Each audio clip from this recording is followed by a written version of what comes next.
Welcome to Divorce, Dating, and Empowered Living with your host, Rosalind Sedaka. Join Rosalind each week on a journey toward overcoming life's many challenges to achieve peace, empowerment, and positive transformation. It's time to relax, unwind, and transform your life with Rosalind Sedaka.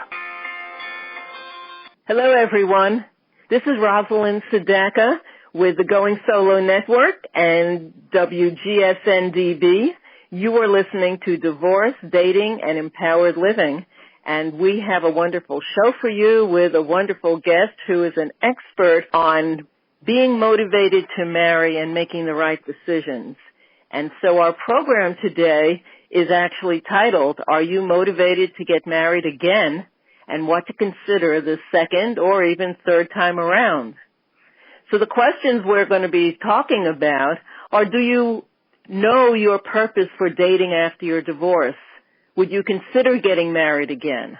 What do you wish you knew last time that you want to consider this time as you were dating? What do you need to consider when you are motivated to marry again after a divorce? So today we're going to listen to Coach Amy Schoen, the Motivated to Marry coach, as she shares her knowledge about marriage-minded dating for the first time, second time, or the third time. So welcome, Amy. We're so happy that you're with us today. Oh, thanks, Roz. Thanks for having me. It's my pleasure. So let's dive right in. And let me ask you this. Why date for marriage? What do you have to consider this time around if you're seriously looking ultimately for a marriage partner? Well, if you really want to have that relationship, and I have a book called Get It Right This Time, some people really see themselves in a marriage and want that. And there are many reasons why someone would want to be married versus just be in a partnership. And I just want to say this, it's a choice. And there's no judgment around it. One's not better than other. It's just different. And I just believe that you just want to make sure the person you're with is on the same page that you are. I mean, I have a sister-in-law that's been with the same man for over 25 years, and they're not married, but they had marriages and they had their kids, and, it works for them. But I had a gentleman who was in his late 60s, pushing 70, and he was widowed. And even people who have come to me who are divorced, men in that age and women in that age, and they really see themselves, they want to find a marriage partner. They like that commitment, that relationship. And I think, with each time, it's funny, I was talking to just recently some relationship coaches. They're together and married, and they said when they never expected to be married, but now they're married. And this is one of them is for the third time. So, there is something about, we making better decisions, knowing ourselves better, knowing what we want from our lives and finding somebody who is aligned with that. And then also, having that commitment that, we are going to be committed to each other and build a life together. And so there are still some old-fashioned people, some say, that want marriage. Why don't you stop and tell us a short bit about your own background, because you didn't come to this through an abstract situation, but this is part of your real story, right? Right. Well, I think, I don't know, the age group listening, but I was divorced in my mid-30s, which is kind of young for a lot of people. I remember being in my divorce support groups, and I was one of the younger people in that group because people had their families already pretty much. But I had not had, I actually didn't have children with my first marriage. And I always saw myself married. And, my parents had a marriage, was over 40 years. My grandparents were married over 70 years. All my siblings were married. And I just, I always saw myself being in relationship. And, not that marriage is the be-all and end-all goal. And so, I really wanted to be married. I really wanted a family. And so I was the poster child for Motivated to Marry in my late 30s, going into my 40s. And I did meet my husband when I was 41. And, and I worked with a coach, actually, when I turned 40. Because I was frustrated. I felt like I was going around and around in circles and not really meeting the right kind of guys. And I really needed to kind of work with someone to really challenge me on some of my beliefs and to support me as I was going through this process. And I did meet my husband, and I really recognized, because of the work I did with my coach, that he was a good partner. And to say, I was cutting out guys like him in the past. I wasn't giving people the chance, and I was pretty judgmental. So, it really is about opening up your eyes and seeing possibilities. And so I did get remarried at 42, and did have a son in my 40s. And, so we're a family with our struggles and everything. But, marriage is what you make of it, and it takes work. And so getting married is the first step, but staying married, I also have motivated to stay married. Well, that's good. As a lot of people here, we're not successful, and I had written the book Get It Right this time because, I am in my second marriage, and I think it's kind of like a feedback loop where you learn from your mistakes and what didn't work and what did work, and try to make better decisions for yourself. I totally agree, and I'm in my second marriage as well, so you're right on. So how do you deal with the ghosts and the baggage from your past relationships, and what part do they play as you're moving ahead in dating and looking for a serious new relationship? Well, one of the things is you really have to kind of work on yourself. I had trust issues because, my ex-husband actually, there was infidelity. And so, I did have to, say that, can I trust someone again? And also, I had abandonment issues because my ex left the relationship. So I had to trust that my husband was going to stick around. And even when we fight, and even, he sometimes has to, kind of the person, I don't know if you've probably heard the turtles and the tigers.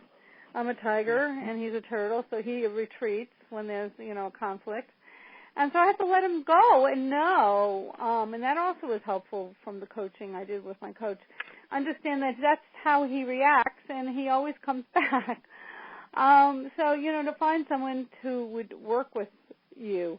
So to understand what your triggers are, to understand why, and not assume that the next person is going to have the same, going to treat you the same way, is going to be untrustworthy. I'm not saying to trust everybody, and I think, I believe that trust has to be earned, and it's something that develops over time. It's not something that you can just, give to somebody, although if you don't, you'll never grow in a relationship. So it really is like understanding those past triggers and then moving, understanding that giving a new person a chance, and being open to the process. Well, not everyone is focused in coaching about marriage like you are, and I really like what you're doing. So I'm curious as to ask you, how do you know if someone is really marriage-minded? Are there actual signs that we look for? Well, yes. I've actually uncovered almost around a dozen signs. And I do have, I actually have a coaching program that I teach this in. But just somebody, people, it's really funny. One of my clients I was talking to today, she's dating a guy, and they've been at it for maybe a week, and he's already talking about marriage. So, marriage-minded people are already thinking and maybe talking about it. Or they're dating you feel like they have a sense of purpose. And you may say, I'm not dating just to date. So different people date for different reasons. And I do a workshop in D.C. That's where I live. And so are you motivated to marry? And we sit there and we uncover the reasons why people are dating. Well, we come up with over 24 reasons why people are dating. But I can count on one hand about committed relationship, long-term relationship, dating for having a marriage and a family. Everything else is to have somebody to go off to the opera with, somebody to...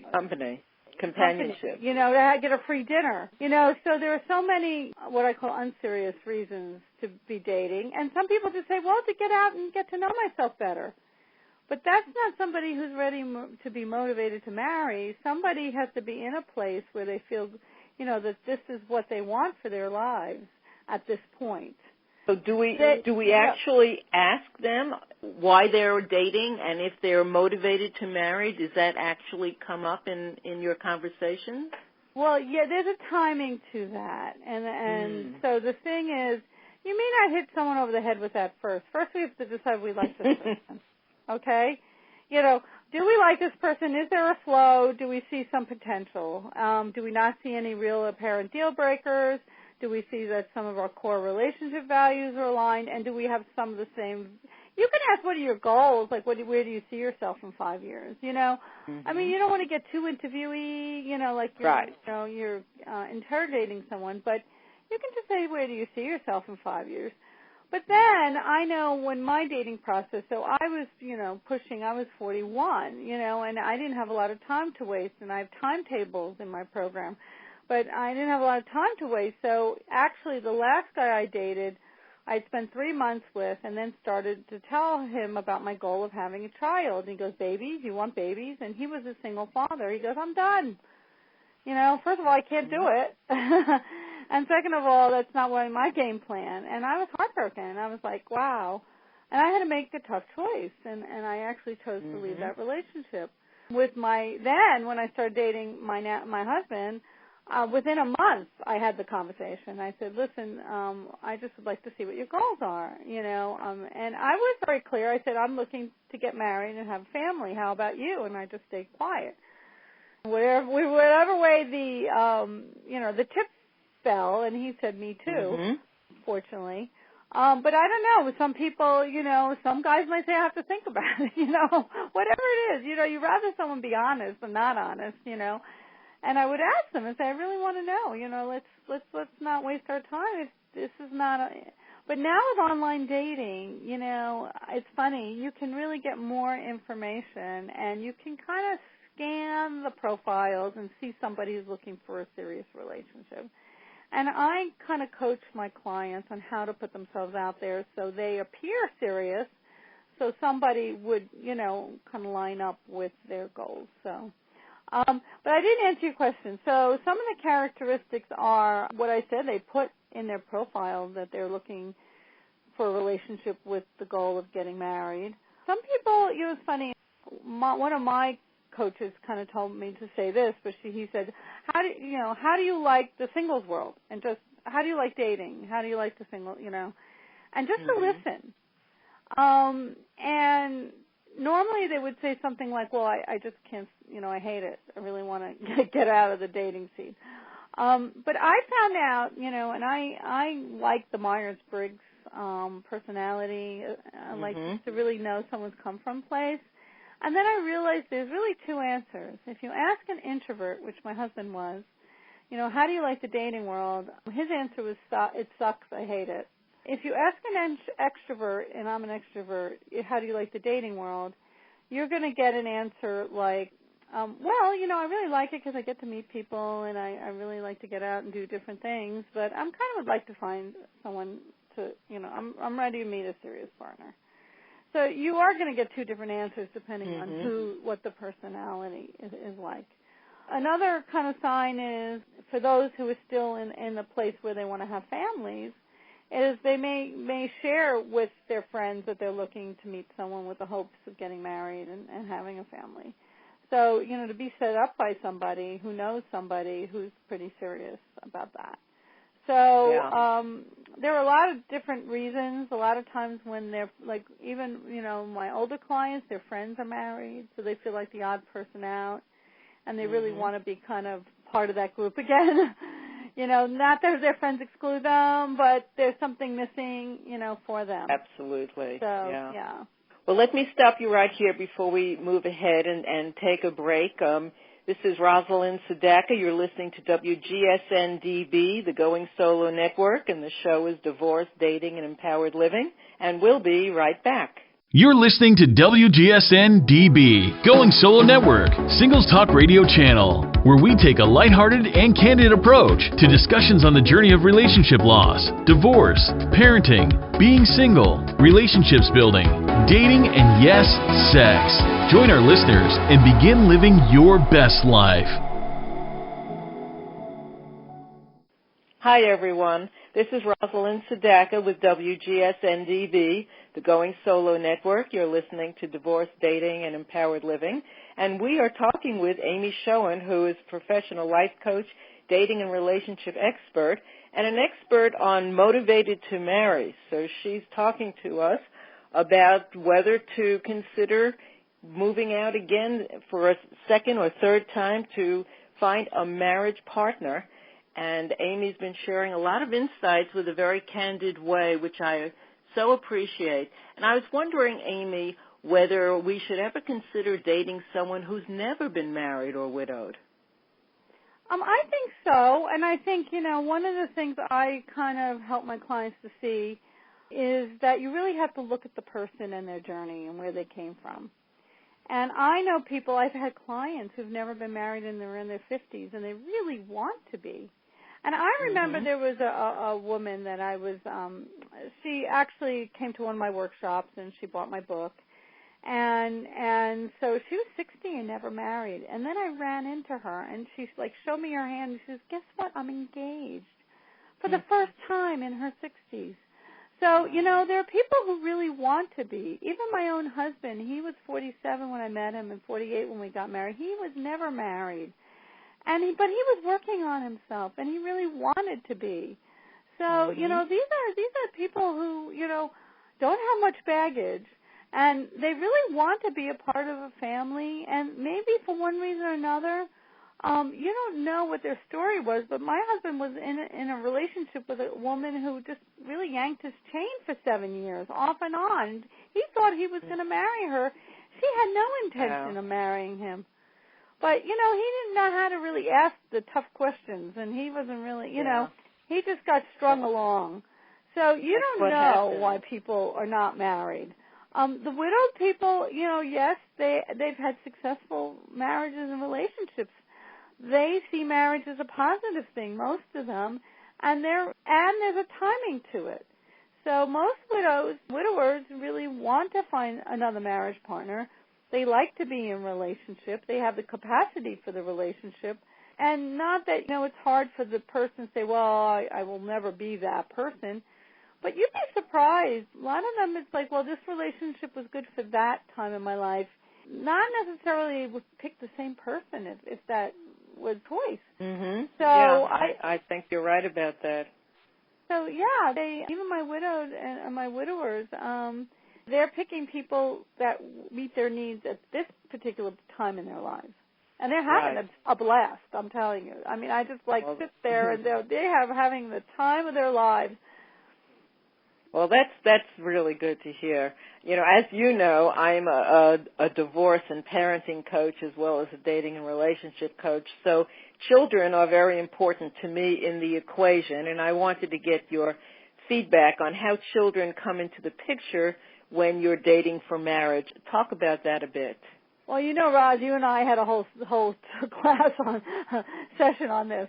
But you have to be sensitive to the children and what their needs are. And there's a timing and when you introduce them to a person. So really, I know that some people want to be married because they want to show a good example to their children that marriage is possible. A lot depends on the age of the children. I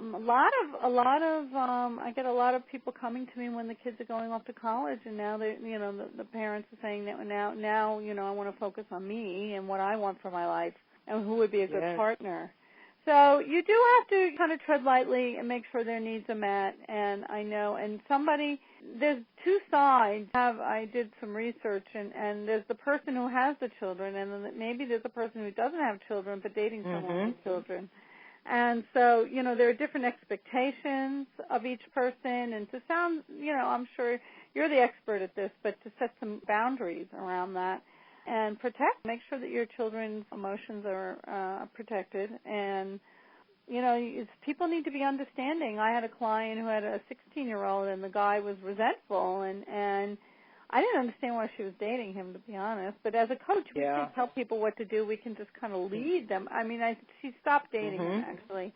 But you would want someone who embraces the child and wants to be part of it, that little person's life. And it's the package you really kind of taking on. And I've seen some great relationships where the guy loved the child and had a great relationship with the new child, and and was a very good role model for the family. So yes. it can be positive. And that is so important. Absolutely. Before we move ahead, I wanted to give everyone an opportunity to find out about how they can find you, reach you, and I know you have a free gift for our listeners, so why don't you tell us about that? Right. So my website's called motivatedtomarry.com, pretty simple. And my free gift is I have a 7-day e-course. It's a how to date, 7 steps for finding your true love.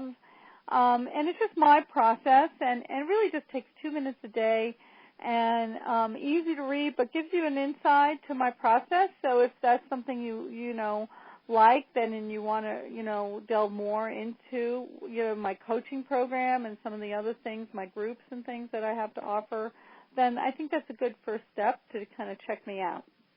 Terrific. So that's motivatedtomarry.com, and you have the free course right on that website. Exactly. Great. So let me ask you this. What is your recommended time frame before one gets engaged and married after a divorce? Because I get asked that so often, and it's a very important thing for people to think about. And there's no one simple pat answer, right? No, it really depends on your situation, if you have children, where you are in your life. And so I definitely have different time frames based on age groups and such. But I believe if you're really motivated, I think it's important to spend a full year with somebody, go through all the seasons, go through all the holidays. I have like dating hurdles in my program, what you need to get through with somebody before I would really recommend you getting engaged. Traveling with somebody, meeting the family, meeting the friends, talking about what conversations you need to have before, you really are in a place to consider marriage. And so if you're divorced, and, I think it's good, wait a year or two. And it's funny, even with my clients in their 50s and 60s, it's funny. I'm kind of an intermittent Facebook person, and I was kind of friends with one of my old clients, and she met this guy, and he had kids, and she didn't have children, and I think she was in her 40s, and he must have been probably around the same age or a little older. And then I'm like, there's Karen. I said, Karen, is she wearing a wedding dress? Did she get married? Well, that was 6 years after we coached. I got her online. I helped her. She met her partner. I think what happened is, it's all timing. His kids were grown, out of the house, probably beyond college, probably on their own. And I see that so many times is when, then, they feel more comfortable getting married and putting their time and attention and finances towards the new partner at that time. Yeah, there's a whole timing thing, in the age group I was pretty much expecting to be engaged within 6 months and married within the year, but I was looking to have a family and having kids. So if you're in your 40s and you still want a family, you got to get going. But after that, it's up to the individual and up to, I just seen a whole wide range, and so some people are just in partnerships and they're together as a couple. Some people live together, some people don't live together, and some people decide to get married. And I actually touched base with one of the male client who was, in his 70s, and just to see where he was at, and he's like, oh, I got married. I'm like, okay, thanks for sharing. And it was like 2 years. They had been together for 2 years, and they had moved in together first, and then they got married. And he had his family and her family, and, you have more stuff to deal with when you're older. So really it's what makes sense for you as a couple. And let me just interject that one thing that I always remind clients is you want to see each other when one or both of you are sick, because that's when people can be at their worst. and you really get another insight about them when they're sick, the way they treat you and the way they behave. Some people transform into monsters, and it's very good to get. It's good to go through crises, whatever kind there are, before you commit to marriage, because everyone is on such good behavior when things are lovey-dovey and sweet and happy. And it's when you see how people handle crises that you really get to see the other side of them and understand what the parameters are that you're getting in the entire package, don't you think? I agree totally. I have what you need for a relationship in my book and my program. And one of the things I say is being there for the tough times. And my husband and I was in New York at 9/11. And, the cells went down. And he was my lifeline. And so can you depend on someone when something in tough times? I mean, that's really what you need. Or if you have like an injury, is somebody going to be there? I had a boyfriend where we were in a group in a van, and it was an accident, and my knee was hurt, and he was off doing stuff with other people and trying to be very important, and like he never even came back and checked on me and said, "How are you doing? Can I get you something?" And that was so telling for me. I mean, after that trip, I knew that this was not going to work. Yes, and that's very loud. Yeah, you do need to. If everything's la-la and everything's great and wonderful, then, you've not tested the boundaries of your relationship yet. Well, we've been speaking to Amy Schoen, who is dating and relationship expert, and her website is Motivated to Marry, and she helps people make the decision about whether they are ready to get married again and find an ideal partner who shares that goal. So it's been wonderful talking with you, Amy. What can you leave us with as a great takeaway for our listeners? I think it's really kind of working. There's some great exercises to get you clear about how you feel about marriage. And how you feel about marriage is how you date for marriage. And so to kind of understand, where your come from place, you may have had a bad experience, but do you really believe in the sanctity of marriage and can the hope of having a better marriage the next time around and to get some help around that, we don't come out knowing how everything, and I know that coaching and working with a coach helped me in a huge way, and I recommend that you find somebody who can lead you and guide you and make sure you're not missing anything this time around. Excellent. Well, thank you. That was Amy Schoen, motivatedtomarry.com, and we really appreciate your insight and the particular platform from which you're speaking about, because not everyone is addressing that issue. So it's wonderful that you are, and that people can understand the differences in what they need to do if they're sincerely motivated to marry. You all have been listening to WGSN-DB, the Going Solo Network. The show is Divorce, Dating, and Empowered Living with Rosalind Sadaka. I'm Rosalind Sadaka. I'm a dating and relationship coach as well as a divorce and parenting coach.